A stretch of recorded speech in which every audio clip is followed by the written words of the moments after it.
All right. We are preparing for rhetorical analysis timed right. That is going to be the focus of this lecture. If you are watching this for my class, I'm planning on doing an entire kind of in-class discussion about all of these notes, but I don't think it would hurt to hear this beforehand or watching it again to help you prepare. And if you are watching this because you're self-teaching this class, hopefully, well, if you're self-teaching this class, you're not doing timed writes. So I guess you skip this video. But if you are taking a timed write and you want extra prep, hopefully this video will be of service to you. So what is a timed write? Why do we do timed writes? I don't know if that phrase exists in the other AP classes, but in Lang, it involves giving you a sample prompt, or generally a released prompt from the exam, from past exams, and you get up to between 45 minutes and an hour to complete it. I'm probably going to start my students off with between 55 or 50 minutes to complete the first one. But the point of doing timed writes is to build up the stamina, the mental and the physical stamina to write 3 essays in 2 hours and 15 minutes, because that's the time you get for the exam to write a synthesis essay, rhetorical analysis essay, and an argument essay. And again, we haven't even touched synthesis and argument, but the principles of those we're going to find are very similar to what we're doing with rhetorical analysis. It's just rhetorical analysis is always the most difficult skill for students to grasp and to effectively master. In our experience, that's what we find. So that's why we start with this. I say physical stamina. I mean, it's truly hard on your hand to write that many pages of text. And this year, College Board is planning on going back to the old-fashioned, in-person exam, all 3 hours. And so you would be handwriting the essay. So I'm going to give my students the option of handwriting it or typing it because it's so much easier to read something that's typed. But if students want to start practicing that handwriting, I'm not going to stop that. Okay, so that's why we do it. It's a good summative grade. It's a good check-in on how your skills are progressing. Do I love grading timed writes? If they're going well, yes. It can be very rewarding for me as the teacher to feel like, because I mean, very few students show up to Lang able to write a dynamite rhetorical analysis essay. So if students are able to do it well by the end of the first time write, gee, I feel really good about how I've done as a teacher. I'm very proud of my students. So here's what a timed write looks like. Let me see if I can switch tabs. I'll have these notes linked in the YouTube description, and I would encourage you to follow along and click on this example.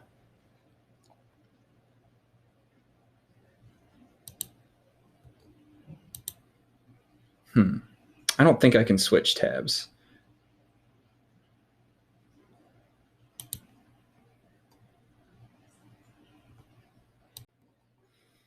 Okay, here's the prompt. A rhetorical analysis prompt has 2 components: a blurb up top, which is an introduction to the text, and then you have the text itself. It's generally either a speech or a letter. Generally. There's some variations, though. I created this prompt, but it's modeled after any number of released College Board prompts that students have completed in the past. And I will show you how to find those release prompts later on in this discussion, lecture, whatever we call these things. Let's read the blurb to this. This 1967 letter from North Vietnamese leader Ho Chi Minh was a response to a message from American President Lyndon B. Johnson, who wanted to begin negotiations to end the war in Vietnam. At the time, the United States was involved in a massive bombing campaign against the North Vietnamese. Read the letter, then write an essay in which you analyze the rhetorical strategies Ho uses to achieve his purpose. Okay, from the blurb. The blurb is super important. The blurb is, you need to make sure you give a ton of attention to the blurb. Spend at least 5 minutes carefully picking it apart and making sure you understand what's going on there. And 5 minutes doesn't sound like a lot of time, But when you have to budget your time writing an entire essay and then reading the thing and analyzing it, 5 minutes might seem like a lot of time, but you need to make sure you understand it, because if you go into the essay not understanding who's speaking or why they're speaking, your analysis is going to be completely flawed and your essay is going to score very poorly as a result. So there's only how many sentences in this? 1, 2, 3, 4. 4 sentences, and only 2 of which are even context about this, but we get a lot. Our speaker is Ho Chi Minh, the North Vietnamese leader in 1967. He is the leader of our enemy, our being the United States at the time. We're at war with Vietnam. This is a letter from the leader of the North Vietnamese. So that's very important to know about who is speaking. And to whom is this person speaking? He is writing to President Lyndon B. Johnson, who's the president of the United States. That's important to keep in mind as well. These are 2 leaders writing to each other. This is not a soldier writing to another soldier. It's not 2 intellectuals debating the war. It's 2 people who have stakes in the matter, who are the 2 most powerful people in this war corresponding. Well, this is all Ho Chi Minh's words that we're going to read. So we have that. We don't know what the purpose is, though. We're going to have to read it and find out what Ho's purpose is in this letter. But we do have context. At the time, the United States was involved in a massive bombing campaign against the North Vietnamese. And it's 1967. So what could be the exigence of him writing this letter?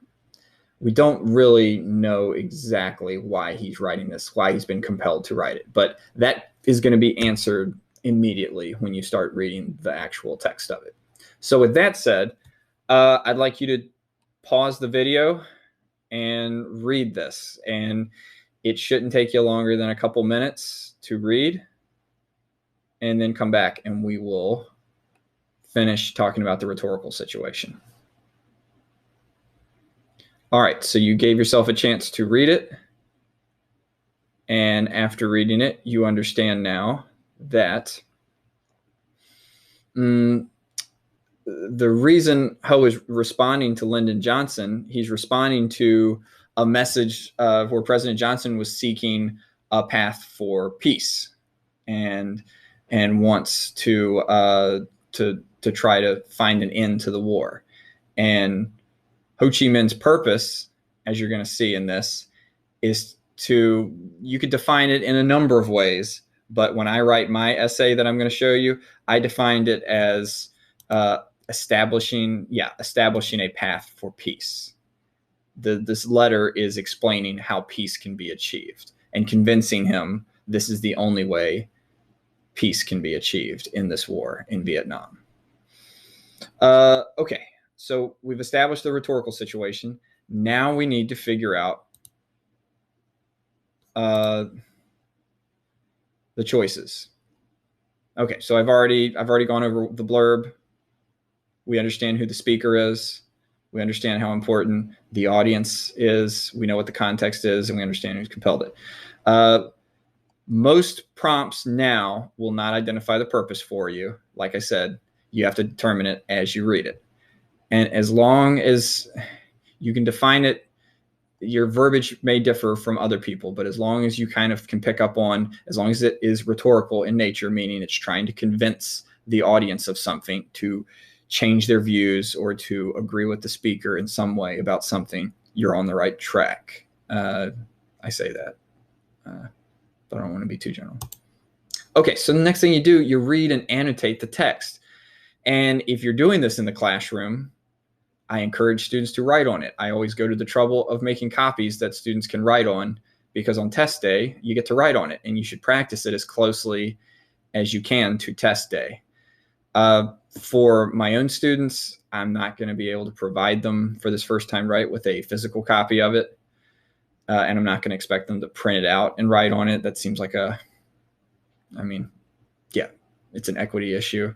So I will encourage students to either annotate it on their computer or just have a notepad. Like, I always keep notepads around me, and you can just number the paragraphs and be taking notes as you're reading the speech about what you see. And here's really the important thing to note. You know, I used to have students who would just do so much annotating, and it never seemed to actually translate into strong essays because they were just nervously underlining anything they saw. Really, you could have a strong essay if you just annotated this one way. Assign strong rhetorical verbs to each paragraph or groups of paragraphs, because remember, sometimes the paragraphs can have they can have linked purposes. And if you do that well, you will have no problem crafting a thesis. This has been the subject of a previous lesson that you can go back and watch about assigning strong rhetorical verbs. And if you have a strong thesis, you are all set to go. So I've included a link to, if you click on that, it'll make a copy for you. And I'll encourage my students to do this. And look at this. I have already formatted the text. So this is the letter from Ho Chi Minh. And I have in each one of the paragraphs, in this paragraph, the speaker. So let's model the first one. On February 10, 1967, I received your message. This is my reply. Vietnam is thousands of miles away from the United States. The Vietnamese people have never done any harm to the United States, but contrary to the pledges made by its representatives at the 1954 Geneva Conference, the U.S. has ceaselessly intervened in Vietnam. It has unleashed and intensified the war of aggression in North Vietnam with a view to prolonging the partition of Vietnam and turning South Vietnam into a neo-colony and a military base of the United States. For over 2 years now, the U.S. government has, with its air and naval forces, carried the war to the Democratic Republic of North Vietnam, an independent and sovereign country. What is he doing in this paragraph? If his purpose is to establish a road to peace, what is he doing here that's achieving that purpose? Well, I would define this as something along the lines of he is defining how he sees this situation, or he defines the situation in his own terms.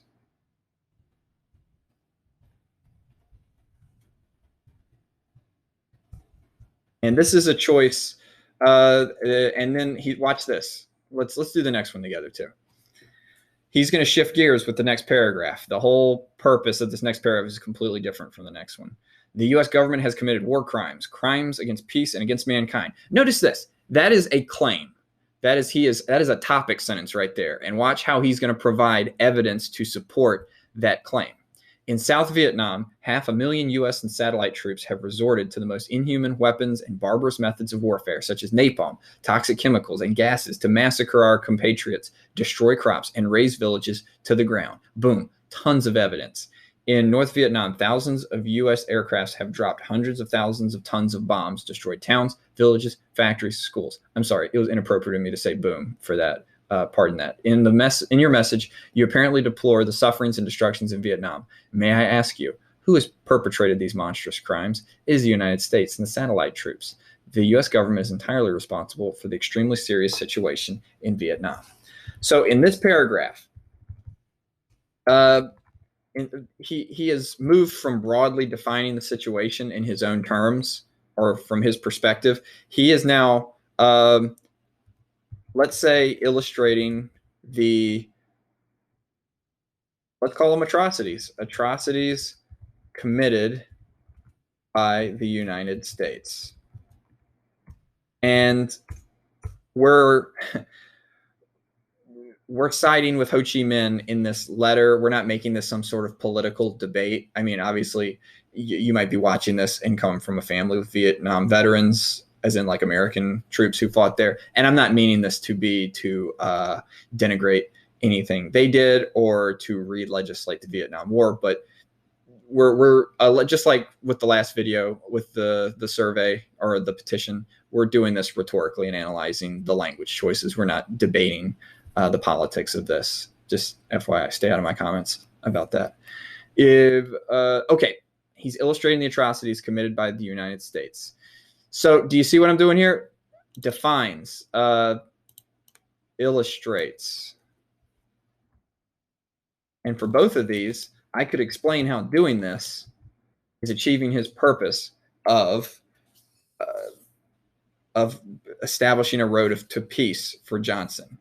And if you read the letter, you see that the only road to peace for this war is going to be for the United States to completely pull out and leave, to completely leave. There's no ceasefire where there's going to be some sort of half-hearted like armistice. He is taking a completely unilateral binary stance on this. You must get out of here if you want peace. So my students, when I do this lesson with them, I'm going to give them time to do this exercise with the rest of the paragraphs. And I would encourage you to do the same thing. Look at each one of these paragraphs and try to assign a strong verb to begin describing what is going on in that paragraph, because that is so helpful in crafting a thesis. All right. So you can pause and do that and then come back. And so once you come back, if you've gone through and annotated your essay, like we just talked about, you're all set. You're all set to write the essay itself, okay? All right, so once you have annotated, you're all set to write the essay. Do I need to discuss how to write a rhetorical analysis essay? Hopefully not. I will link to that video. Well, do I need to? If you need to go over how to write a rhetorical analysis essay, go back to my videos. I think it's like video 6 or whatever. It's called How Do You Write a Rhetorical Analysis Essay? And I go over the structure of that. So I'm going to be moving a little faster as we look at that process, because I will mention certain things we have discussed, but hopefully you have internalized certain features of the rhetorical analysis essay. The intro paragraph should establish the rhetorical situation, and it should have a thesis, preferably at the end. I think that's the best place to put it. One thing to note before we look at my example essay: a timed write is scored with the knowledge that it is a draft, so you aren't expected to use MLA format. There's no citations required, and you shouldn't feel the pressure to have a 3-point thesis, meaning you shouldn't feel pressure to have 3 body paragraphs. College Board is definitely pushing the idea that they would prefer 2 strong body paragraphs with a conclusion as opposed to 3 body paragraphs and no conclusion. The idea being that I think it's more responsible to encourage students to practice the idea of introducing, developing ideas, but also concluding them. I think that's the spirit of that. They don't really explain their logic often, in my opinion. Maybe they do, but they don't. No, they don't. They don't. So, all right, with that said, let's look at the model essay that I created for this essay. Where is it? Oh, here it is. Okay. I have highlighted some stuff. I've highlighted transitions. I've highlighted my analysis. I bolded the thesis. And I highlighted the purpose. But let's look at my intro paragraph. In 1967, the U.S. war in Vietnam was raging, with thousands of U.S. troops helping the South Vietnamese in their fight against the Soviet-backed North Vietnamese. A very workmanlike intro hook, not much of a hook, but you got to move. I tried to write this in 30 minutes approximately. I went through and tinkered with it for the good of having a strong model for you, but don't sit there trying to figure out what would be the best quote to start this with, or what's a good meta. It's like, just get going. And if you think of something better, you can go back and add it. It was a bloody conflict pitting communists against Democrats, becoming increasingly unpopular in the United States as more troops were dying overseas. When the U.S. President Lyndon Johnson reached out to North Vietnamese President Ho Chi Minh to seek a possible resolution to this conflict, Minh responded, I should make that Ho. Throughout this essay, I accidentally referred to him as Minh instead of Ho, which I have been informed is incorrect. So I will fix that as we see it. When I did this in the spring, A student I had who grew up in Vietnam told me I was wrong, so I will fix it. I didn't mean to do that incorrectly. Ho responded in terms that were definitive and uncompromising. As Ho saw it, an end to this war was possible. He laid out these terms in his letter to President Johnson. So I've established why is Ho writing it? He's writing it because there's a war going on, and he wants to establish a path for peace. And in order to establish a path for peace, Ho illustrates U.S. atrocities, asserts his side's resolve, and commands the U.S. to cease their involvement in the conflict. And I said you didn't have to have a 3-point thesis, and indeed, this essay, I've made it so it's only 2 paragraphs, 2 body paragraphs. In order to establish a path for peace, Ho illustrates U.S. atrocities and asserts his side's resolve. So 2 points that he uses to establish a path for peace. They're the 2 most important ones, in my opinion. Okay. So the first body paragraph. One of men's first strategies in establishing a way to end this war is to first enumerate the many atrocities committed by the U.S. and the South Vietnamese. These, quote, crimes against peace, crimes against mankind, as men puts it, involve more than just normal warfare between soldiers, but also barbarous methods of warfare, such as napalm, toxic chemicals and gases, to massacre our compatriots, destroy crops, and raze villages to the ground. So I provided setup for those quotes. I didn't just drop a quote in there. You know, I got on some of my students for providing way too much evidence when they did their out-of-class essay. And as I look at this right now, I probably could shorten it a little bit. But I back it up with some analysis. By emphasizing these atrocities, Ho illustrates, and this is a draft, so we're going to be kind to each other. Ho illustrates the deep wounds President Johnson's army has inflicted, which will make any healing process difficult.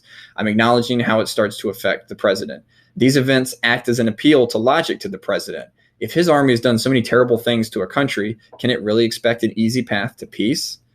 While Min acknowledges that Johnson has condemned these atrocities, he follows this with a piercing rhetorical question to the American president. Who has perpetrated these monstrous crimes? It is the United States and satellite troops. By opening his letter with a careful presentation of the hellish war environment, Min provides indisputable facts to President Johnson of the conflict. Min's purpose is clear. If Johnson wants an end to the war, there must be an answer for all these actions that is more than just empty words. So I am explaining how it affects the audience. And the audience is President Johnson. And notice, I never say the audience in this analysis. I just say President Johnson, because it would seem very stilted and odd to say Ho appeals to the audience by saying this. It's like, we know who it is, so why not just say it? So if you have a prompt like that, that is a letter to somebody, to one person, and you know that person is, use that person's name. It makes the analysis seem much more intelligent and thoughtful. It's the same thing.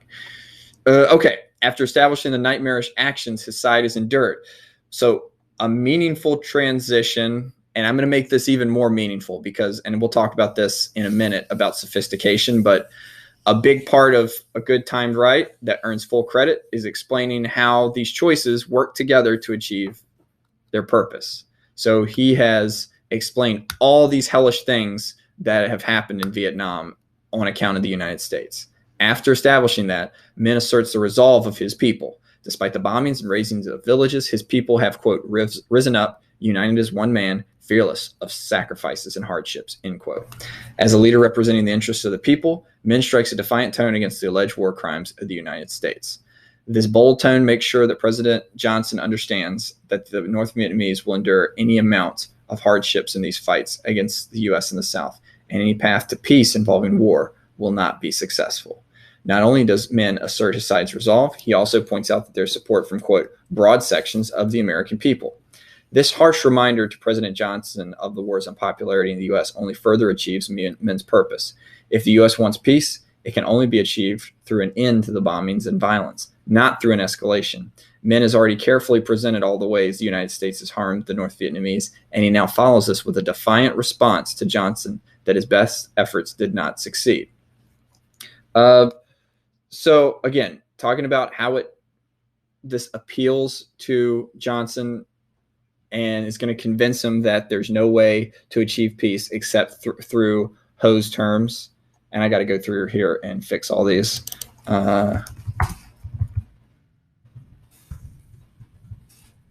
But you see what I'm doing? Lots of analysis explaining. And notice, Ho has already carefully presented all the ways the United States has harmed Vietnam, and he now follows this with a defiant response to Johnson that his best efforts did not succeed. That is, I'll italicize that part, because here's why it's important. Because I'm explaining how this choice that I'm talking about up here is being built on by this choice right here. If he started out by saying we are very strong people, it's not as effective if he hasn't already said, here's what you've done to us. You have bombed us. You have destroyed our crops. You have killed entire villages of our people. He says all that first and then says, and we're not going to stop. We are not going to stop fighting back. You have not broken our spirit. So that, and by explaining how those choices build on each other, it makes my analysis more persuasive, ultimately, more effective, more sophisticated, as we're going to talk about in a sec. The North, Min makes clear, is prepared to endure any amount of escalation. By establishing the resolve of the North, Johnson cannot help but be resolved to work toward a path to peace that will meet Ho Chi Minh's terms. How it affects synthesizing those ideas in that final sentence. Okay, and then I have a little conclusion. And it's all historical because I know enough about the Vietnam War to be able to speak a little bit about the effects of this letter. In writing his letter to Johnson in 1967, Ho Chi Minh was taking on the leader of the most advanced and powerful country on the planet. That's actually sophistication right there. Really taking on what this situation is. Like I'm analyzing even more who our speaker is and who our audience is. And if you can do that, definitely go for it. Yet the leader of the small country stood his ground and made sure the president understood any path to peace would have to come at the price of complete de-escalation by the United States. The U.S. involvement in the war in Vietnam would not end until 1967. Would not end in 1967, nor would it end under the leadership of Lyndon Johnson. Ho Chi Minh and the North Vietnamese were ultimately victorious. Again, not trying to be political about this, but I mean, yeah, we left. We didn't win. Vietnam is still a communist nation, right? In name, I guess in name only. So anyway, that's the conclusion. And that is I wrote it. So, I guess I'm being kind of arrogant about it. But I think I would give that full marks. I spent time scoring essays over the summer, like I've said many times. And if I saw an essay like this for a prompt like this, I would give it full marks. That you do it with the understanding the person scoring it understands that you've only had under an hour to write this. So that's why so much of the fundamentals of doing this, it's so important to just have it ingrained in your mind. Because if you're trying to flip through a cheat sheet or recall, like, wait, how do I write a thesis? Like, you're screwed. You're not going to do well. You have to have those fundamentals in place to succeed and get those full points. So I feel like I've been rambling and been off, not as coherent as, I'm never very coherent, but I feel like I wasn't as coherent about this. But hopefully I've given you a good model to look at and explain some of the differences between an out-of-class essay and an in-class timed right rhetorical analysis. Let's talk about how it's scored, because I'm sure you're interested in knowing that. It's scored on a range from 0 to 6. I give you a link right here to College Board's rubric. And if you want to click through on that and look at it, you can. It kind of gives me a headache to look at it. I'll explain it thusly. The goal is to get all 6 points. You get 1 point if your essay has a defensible thesis that takes a position on the writer's rhetorical choices. So I'll just note, your thesis should note what the writer's purpose is. And remember, your thesis doesn't have to be one sentence. It can be multiple sentences, but you need to establish what is the writer's purpose and what does the writer do to achieve it. And make sure the thesis is rhetorical. It's trying to convince someone of something. Okay? And that can be to inspire people. That's rhetorical. It could be to motivate. It could be to persuade, condemn, to establish a path for peace, as Ho Chi Minh is doing, to convince Johnson that the only way to peace is by pulling out. So that's what I mean by a defensible thesis. Then you can get up to 4 points if your essay consistently provides strong evidence and analysis. College Board refers to it as commentary. I've been calling it analysis. I'm going to keep calling it analysis just for consistency's sake. That shows how these choices achieve the writer's purpose. So if you get a 1 for thesis and a 4 for evidence and analysis, evidence and commentary, you're up to 5. And the final point that you can earn is for sophistication, either through advanced prose style or through a deep understanding of the rhetorical complexity of the text. I'm paraphrasing, I think. Let's see, what's the language College Board uses? I think they might have slightly updated the rubric a little bit, but they certainly haven't changed the scoring categories at all. I think even before we started scoring this spring, they kind of tweaked some of the criteria. So I'll go back and look at that and see if there's anything I need to update. Sophistication of thought, complex understanding of the rhetorical situation. Most of these 6, and you can do any of these 6 things, will get you rhetorical or will get you the sophistication point.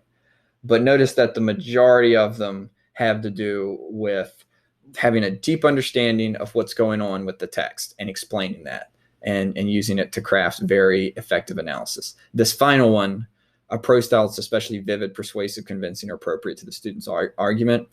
I don't like that. That was one area that I had trouble with when I was scoring, was giving a sophistication point to an essay that wasn't that good, that got a 3 for evidence and commentary, but was written in a highfalutin collegial prose style. I find that really silly to award a sophistication point just because you have fancy diction. But, College Board, I'll do what they say. So that's how you get your 6 points. You can look at the rubric. I'm going to talk about evidence and commentary a little bit more in just a sec. Next up is the grading curve. In my class, and this is really only important if you're one of my students, we grade on attempts. We used to do it by quarter, but then we realized it didn't make sense to do it that way. So we do it by attempts. If you get a 5 or a 6 on your first attempt, you get an A. If you get a 4, you get a B. A 3 gets you a C, so on and so forth. And then the threshold, you can see, you can read, you can see how it changes. Generally, last year I had a handful of students get 6s their first time at it. And you see a handful of 5s, a lot of 4s though, because students are good at crafting a defensible thesis, but if you still aren't doing well at analysis, it's not like, you've got to consistently do that well to get the 4 in evidence and commentary. Consistently explaining how the choices appeal to the audience and achieve the writer's purpose. Okay. That's what you have to consistently be doing to get those 4 points. And I think I did that in the model. If you want to argue about that, we can debate it. But I think I was trying to model very consistent and a thoughtful analysis of Ho Chi Minh's choices to achieve his purpose with Lyndon Johnson. And then, you can get all the way down to 1 if you provide some evidence, but it's not all relevant with no analysis. But I don't like talking about the bad things because you should just talk about what needs to happen and not focus on the bad parts, because it happens, but there's no point in dwelling on it. Okay, a little more about sophistication, because we generally always get lots of questions about it. So I will try to make this as clear as possible. Don't hunt for that elevated diction point. Don't think, oh, I'm just going to write fancy. If you are my student, you better not do that, because I don't award that point, frankly. And what I'm saying is, if you have analysis that's not good, but yet you're using a bunch of fancy SAT words, I don't think that is sophisticated at all. I think a sophisticated prose style is more than just diction. It's also, elaborate syntax, variation of sentence structures. All of those things contribute to it. And I've never seen it where it's been absent from thoughtful analysis. And if I did see it absent of thoughtful analysis, I still wouldn't give the elevated diction point. So what I'm saying is, don't just try to use fancy words hoping it'll give you the sophistication point. Write coherently. Write with words you understand. And the most attainable way to reach that sophistication is by crafting strong analysis. And that means using information from the blurb to inform your explanations of why the choices appeal to the audience. So you see that President Johnson is the audience, and he is a president. And you see that Ho Chi Minh is also a leader. And so you make note of how these are leaders interacting with one another. You make note of how, Johnson's been dealing with unrest in the United States at the time. Like, you go deeper into these choices with sometimes your own knowledge, but sometimes with knowledge or information that's provided from the blurb. Okay. Like I said, if you have specific details, such as who the audience is, you use those specific details to further develop your analysis. You don't just say the audience if you know more specifics about it. Also means using your transitions to explain as coherently as possible how their strategies build on each other for the audience to be totally persuaded. So I showed an effective transition from my first body paragraph to my second body paragraph. And I also remember that sentence I italicized that was talking about the choice from the first paragraph and how it builds on, how Ho Chi Minh builds on it later on in his letter. So that's sophisticated right there. Explaining the interaction between rhetorical choices is one thing that you can do to earn the sophistication point. And in my opinion, that's so much better than fancy words, fancy diction. All right. I think that's it. Oh, nope, that's not it. This is very long, but it's very important stuff to know, this video. Here are links to all the possible prompts. And here's how to find them. So click through on that link and watch me. Watch me do this. You go to free response questions. So 2019 is visible for you automatically. And then you just click down on these. And then you hit free response question. And then you scroll down to the second to last page where it says Q2. Okay. So in 2019, students completed a rhetorical analysis. As you can see, it was written by Gandhi to Viceroy Lord Irwin. This is a tricky, or it's a dense one, I guess is what I'm saying. It required you to read the passage carefully. It required you to understand what he is talking about in this. I dare say it's like slightly boring. It's not boring. I don't know. But anyway, here's the cool thing. You read the prompt, see where it says sample responses Q2? Click on that, and you can see sample student responses. They order these best to worst. So the first essay is always going to be the best one. And this one, I believe, earned a 9. Yeah. It was perfect in their view. Now, I know what you're saying. Well, wait, isn't the best we can do a 6? In 2019, they were still using the old rubric, which is a 9-point rubric. But just know that, like, the first essay you see in these packages of student responses, the first one is one that you should admire and try to figure out, hey, what are they doing? What are they doing well? Now, I will say this. You'll notice that they don't always use the same structure I use. They don't always use a lot of the same tactics that I am describing. If you go and look at a lot of the 2020 essays that they've made available, I think a lot of their best essays are doing what I'm talking about. The only problem with looking at 2020 essays is they don't provide you the prompt. It's really stupid. It is so stupid that they don't provide you the prompt. So in other words, you're looking at a student's essay about a speech, but you can't see the speech. So you don't know exactly what they're talking about. I don't know why they're doing it that way. So that's how to find the possible prompts and to look at the student examples. And if you're really, I had students last year who would do this. They would study them and kind of take notes on all the possible prompts because they knew I was going to choose one of them. And so then they'd get a prompt on the day of the timed write, and they'd look at it and they'd be like, yes, I'm ready for this one. Like they had prepared for it. Here's what I'll note though. You have student examples of good essays. I know what those good essays are, so don't copy them, and don't even bother. Don't borrowing their thesis is plagiarism. You need to avoid that temptation, okay? And if you think you're going to succumb to that temptation, then maybe don't study the possible prompts. Maybe just go in blind, because I have written students up for doing that, for plagiarizing the prompts that are available. But, you know, I've warned you now, so why would you do it? Because if I'm assigning a prompt, I know what the student samples look like. So don't do that.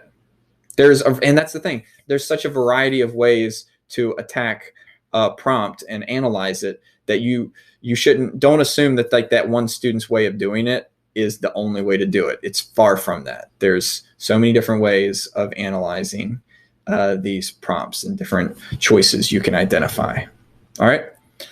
So the other things you can do to prepare are to review the structure of a rhetorical analysis essay. So I linked to the video there. I linked to how to write strong analysis, that video, and then how to identify choices. All videos on my YouTube channel that you can watch to prepare.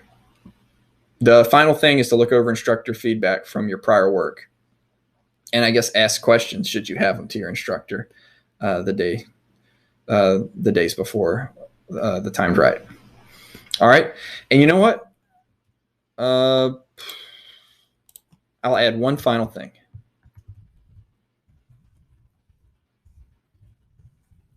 Approach this with a positive attitude. And by that, I mean, don't go into this dreading it and hating every minute of it, because I do think your writing will reflect that. And your writing will suffer because of your dread. And like a good rhetorical analysis that earns full points is fun to read. It's interesting. It's thoughtfully composed. And it shows a certain amount of interest on the student's part for this experience. And that makes it different from a lot of other tests you might have to complete in a class where it's just about regurgitating information or writing down the correct solution to a problem.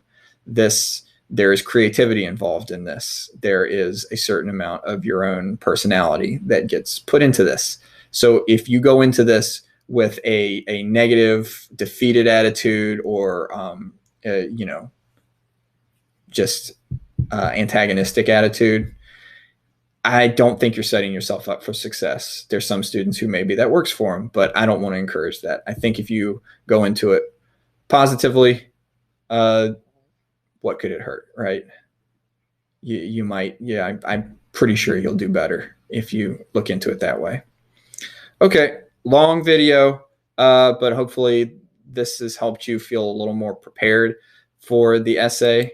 And I'm not looking forward to giving these digitally, but we have to do these. We have to prepare for the test, and time writes are one of the ways that we prepare for test day. So we're going to do our best. And I know if you are watching these and if you've been keeping up with them and studying, you're going to do just fine. So let me know if you have any questions, and we'll talk again soon.